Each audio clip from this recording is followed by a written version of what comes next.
Price B to God. கர்த்தருடைய நாமம் மகிமைப்படுவதாக. எங்களை அதிகமாய் நேசிக்கிற எங்களை பரம தகப்பனே, உம்மை போல எங்களை நேசிக்க இந்த பூமியிலே ஒருவரும் இல்லை ராஜா. இந்த நாளில் கூட இந்த காலை வேளை தந்ததற்காய் உமக்கு நன்றி. இந்த காலை வேளையிலே உம்மை துதித்து பாடி ஆராதித்து இந்த நாளிலே கர்த்தாவே நாங்கள் தியானிக்கும்படியாக கர்த்தர் எங்களுக்கு கொடுக்கிற வார்த்தை இந்த நாளிலே தியானித்து நீ செய்த நன்மைகளை உம்முடைய வசனத்துக்கு சாட்சியாக சொல்லி உடைய நாமத்தை உயர்த்தி பிடிக்க கர்த்தர் உதவி செய்வீராக. உமக்கே மகிமை செலுத்துகிறோம். இயேசுவின் நாமத்தில் ஜெபிக்கிறோம் எங்கள் ஜீவன் உள்ள நல்ல பிதாவே. ஆமேன், ஆமேன், ஆமேன், ஆமேன், ஆமேன். எண்ணி எண்ணி பார்க்கிறேன் எண்ணில்லா கிருபையே, தினம் சொல்லி சொல்லி மகிழ்கிறேன் சொல்லுண்ணா தயவை. எண்ணி எண்ணி பார்க்கிறேன் எண்ணில்லா கிருபை, தினம் சொல்லி சொல்லி மகிழ்கிறேன் சொல்லுண்ணா தயவை.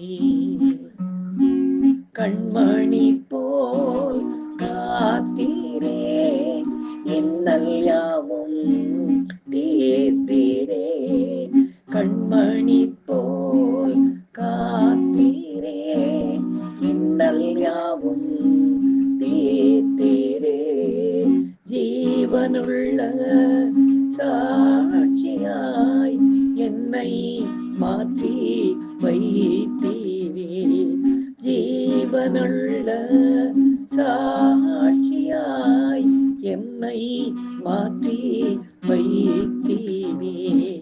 எண்ணி எண்ணி பார்க்கிறேன் எண்ணில்லா கிருபை, தினம் சொல்லி சொல்லி மகிழ்கிறேன் சொல்லுண்ணா தயவை.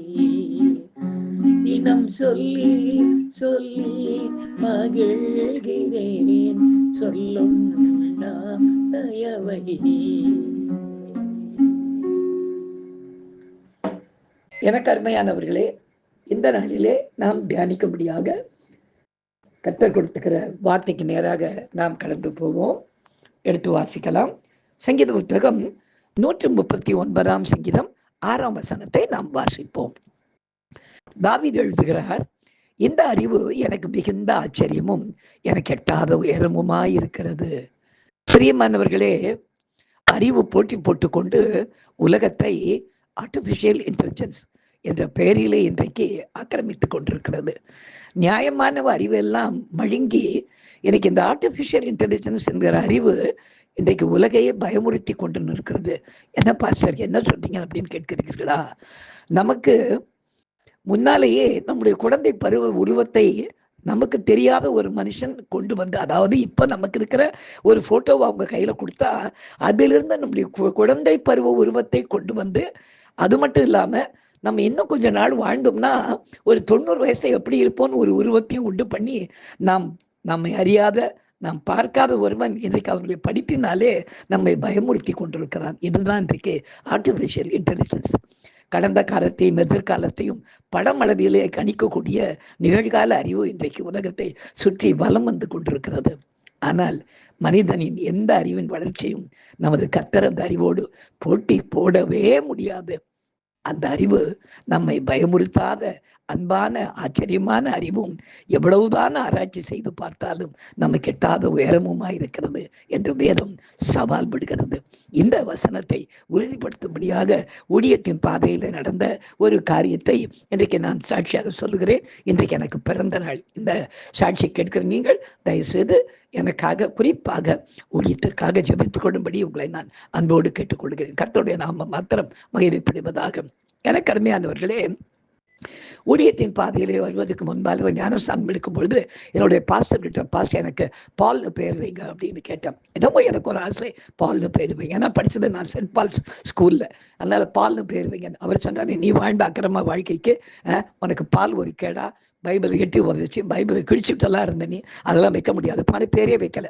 இது எனக்கு ஒரு பெரிய வருத்தம். இந்த வருத்தத்தை கர்த்தர் ஒரு நாள் ஃபாதர் பெர்பன்ஸ் மூலமாய் மாற்றினார். அவரை சந்திக்கும்படியான ஒரு சந்தர்ப்பத்தை எனக்கு கர்த்தர் ஏற்படுத்தி கொடுத்த போது அங்கே போனப்போ அவர் சொன்னார், என்கிட்ட பேசிக்கிட்டே இருந்த திடீர்னு, மகன் நீ உன்னுடைய ஞானஸ்தான தொட்டியில நிற்கும் பொழுது உங்கள் பாஸ்டர்கிட்ட பால்னு பேர் வைக்க சொல்லி கேட்டிய, அவர் வச்சாரா அப்படின்னு கேட்டார். நான் சிரிச்சுக்கிட்டே சொன்னேன், கேட்டப்பா, கேட்டது என்னமோ உண்மை. எனக்கு ரொம்ப ஆச்சரியமா இருக்குது நீங்க சொல்றதை பார்க்கும்போது. ஆனா அவர் எனக்கு வைக்கல, உனக்கு அந்த தகுதியே கிடையாதுன்னு சொல்லிட்டாரு அப்படின்னு. அது எப்படி அப்படி சொல்லலாம் அப்படின்னாரு.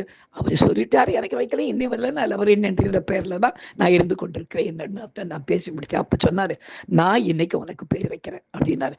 நீங்க பேர் வைக்கிறீங்க சரிதான், இந்த பேரை எங்க கொண்டு போய் எந்த ஞானஸ்தானத்தை நான் நுழைக்க முடியும்? ஞானஸ்தானம் ஒன்று தானே அப்படின்னு. உடனே அவர் சொல்லி, இல்லை, நீ போய் கெசட்டை ரெஜிஸ்டர் பண்ணி உன் பேரை இன்னையிலேருந்து பால் லவரண்டியன்னு மாற்றி. ஏன்னா பிரஜாதிகள் மத்தியில் விக்கிரக ஆராதனையிலே கட்டப்பட்டிருக்கிற ஜனங்கள் மத்தியிலே உன்னை கொண்டு போய் கர்த்தர் உபயோகப்படுத்த விரும்புகிறார்.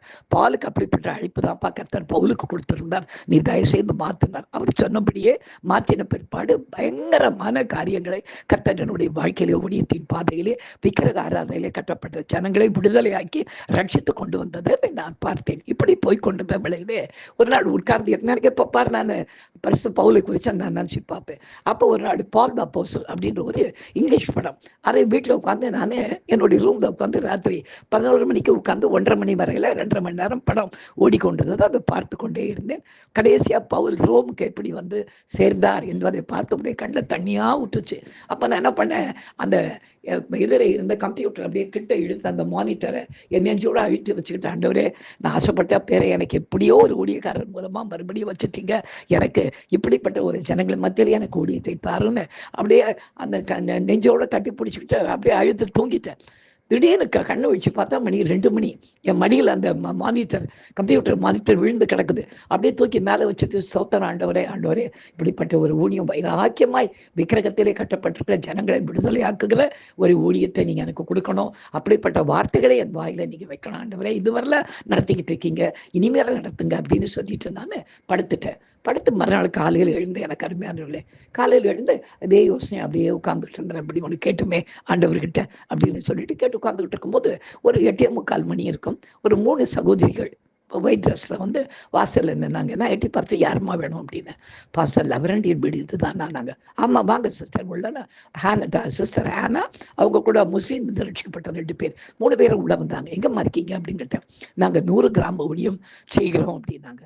அப்படியா, ரொம்ப சந்தோஷம் அப்படின்னு சொல்லிட்டு இருக்கும்போது ஆண்டவர் முதல்ல போய் உள்ளே போய் ஒரு 5000 ரூபாய் கொண்டு வந்து அவங்களுக்கு காணிக்க கொடு அப்படின்னாரு. நான் சொன்னேன், எதுக்கு வந்திருக்காங்கன்னே தெரியல ஆண்டவரேன்னு. நீ முதல்ல கொடுப்பா, அவங்க கிராம ஊழியத்துக்கு வந்திருக்காங்க, இந்த கிறிஸ்மஸ்க்கு 2 பேருக்கு சைக்கிள் வாங்கி கொடுக்கணும் அவங்க கிராம ஊழியம் பண்ணுறவங்களுக்கு. நீ கிராம ஊழியத்துக்கு போறியோ இல்லையோ, கிராம ஊழியத்துக்கு உதவிச்சு 2 சைக்கிளுக்கு வாங்கி வந்து காசு கொடு. லேடிஸ் இந்த வெயிலில் எத்தனை வீடுகளுக்கு போய் அவங்க கலெக்ஷன் பார்ப்பாங்க, நீயே கொடுத்துரு அப்படின்னாரு. உடனே டக்கு நான் போய் என்ன பண்ண, கொண்டு வந்து சிஸ்டர் இதற்கு ஆண்டவர் உங்கள் கையில் கொடுக்க சொல்கிறாரு, வாங்கிக்கங்க சொல்லி கொடுத்து, இது வந்து ஏதோ சைக்கிள் வாங்கணுமாமே அப்படின்னு. அவங்க என்ன அப்படி நிமிர்ந்து பார்த்து, ஆமையா 2 கிராம ஊழியர்களுக்கு சைக்கிள் வாங்கி கொடுக்கணும் அப்படின்னாங்க. அப்போ இதை நீங்கள் வச்சுக்கோங்க அப்படின்னு அவங்கள்ட்ட கையில் கொடுத்த உடனே அவங்க என் கையை பிடிச்சிட்டு இருந்தாங்க.